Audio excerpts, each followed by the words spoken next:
주님께서 여러분과 함께 주 안에 사제의 영과 함께 요한이 전한 거룩한 복음입니다. 주님 영광 받으소서. 위에서 오시는 분은 모든 것 위에 계신다. 땅에서 난 사람은 땅에 속하고 땅에 속한 것을 말하는데 하늘에서 오신 분은 모든 것 위에 계신다.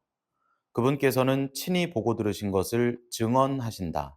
그러나 아무도 그분의 증언을 받아들이지 않는다. 그분의 증언을 받아들이는 사람은 하느님께서 참되심을 확증한 것이다. 하느님께서 보내신 분께서는 하느님의 말씀을 하신다. 하느님께서 한량없이 성령을 주시기 때문이다. 아버지께서는 아드님을 사랑하시고 모든 것을 그분 손에 내주셨다. 아드님을 믿는 이는 영원한 생명을 얻는다. 그러나 아드님께 순종하지 않는 자는 생명을 보지 못할 뿐만 아니라 하느님의 진노가 그 사람 위에 머무르게 된다. 주님의 말씀입니다. 그리스도님 찬미합니다. 모두 찬양하십시오. 참미 예수님. 예수님. 오늘 우리는 음, 오늘 우리는이 아니라 요즘 우리는 이 매일 미사에 이 독서를 통해서 사도행전을 쭉 읽고 있는데요. 사도들의 행적을 쭉 읽고 있는데 이 사도들의 모습이 참 멋있습니다. 네, 사도들의 행적을 한번 시간 날 때 읽어보시면 좋겠어요. 아주 내용이 굉장히 멋있습니다. 어, 오늘도 지금 대사제들과 이렇게 탁 맞닥뜨려서 얘기를 하고 있는 상황입니다. 그 대사제들은 예수님을 잡아서 죽인 사람들의 무리입니다. 그들과 이렇게 탁 맞서 있는 거예요.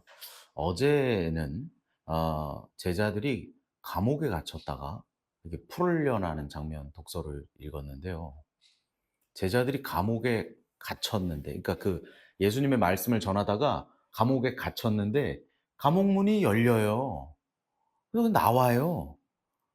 그러면 어 원래 스스로의 의지로 감옥을 탈출한 사람, 탈옥한 사람은 다시 안 잡히기 위해서 어딘가로 숨어야 하는 것이 정상인데 제자들은 열리고 그냥 본인들이 나왔다 보니까 원래 잡혔을 때 하던 그 일을 그냥 그대로 합니다.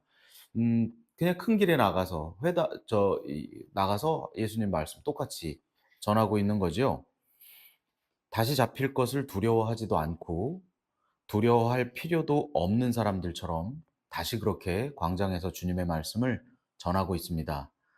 그들은 묶인 곳이 없고 자유롭고 당당합니다. 특징이 그래요. 묶인 곳이 없고 자유롭고 당당합니다. 빛의 자녀들이 하는 일입니다. 반면 그들을 잡아 없애야 하는 예수님도 그렇게 없앴던 그 세력들은 불만이 많습니다. 늘 화가 나 있어요.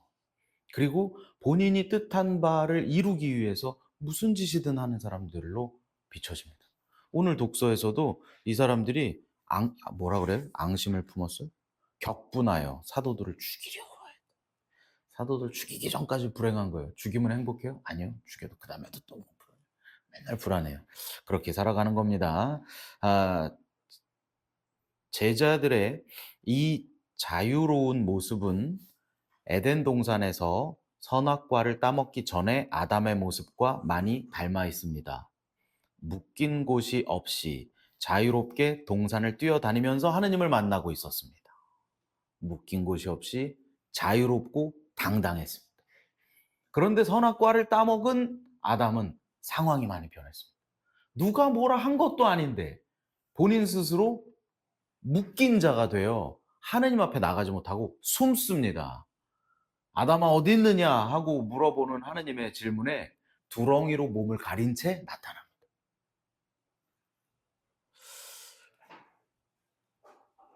에덴 동산에서 쫓겨난 아담에게 두 아들이 있었습니다. 어제 예비자 교리 때 배우셨죠? 두 아들이 있었습니다. 카인과 아벨입니다.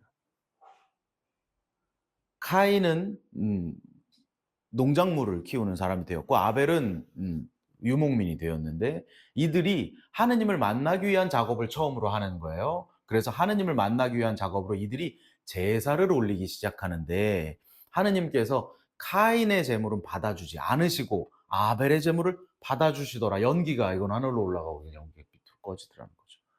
그러자 카인 좀 궁금하죠. 왜 하느님은 한 명 받아주고 한 명 안 받아줬을까? 그럴 수도 있죠, 뭐. 그런데 카인이 어떤 마음으로 제물을 바쳤는가 하는 거가 성경에 나와 있지는 않지만 그 뒤에 한 일들로 미루어 보아 그가 어떤 마음으로 하느님께 제물을 바쳤는지 알 수 있어요. 어떤 내용이냐 하면 아벨의 제물이 하늘로 올라가고 자기께 올라가지 않자 격분하여 그를 죽이려고 하다가 결국 동생을 죽이잖아요. 자기가 원하는 바를 이룩하기 위해서 무엇이든지 하는 사람의 조상이 되어 있는 겁니다. 그런 마음으로 하느님께 제사를 올렸으니 무슨 하느님이 제사를 받아 줬겠어요. 그렇게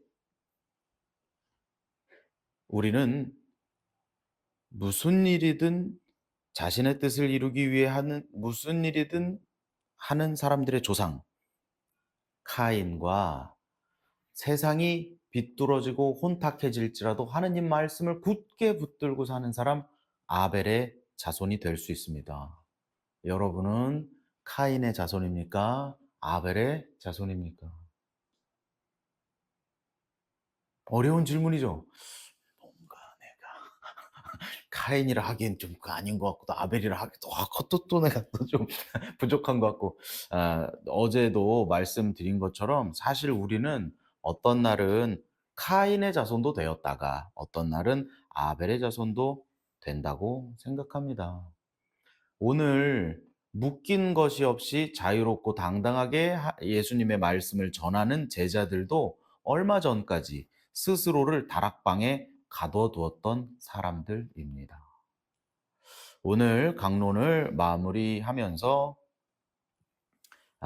필립비서의 말씀 함께 나눠보고자 합니다.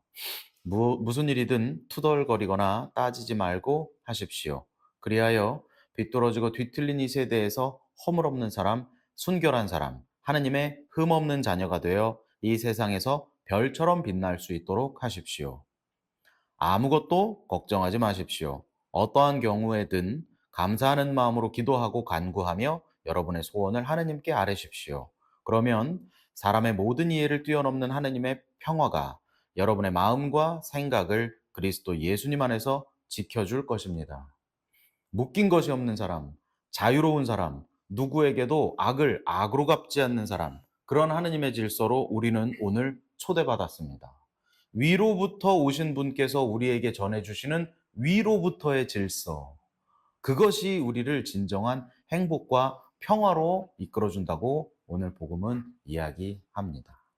우리 그런 하느님의 질서에 순응하는 아벨의 자손의 모습으로 살아가도록 오늘 하루 주님께 우리 하루를 맡겨드리는 우리 모두가 되면 좋겠습니다. 아멘. 아멘.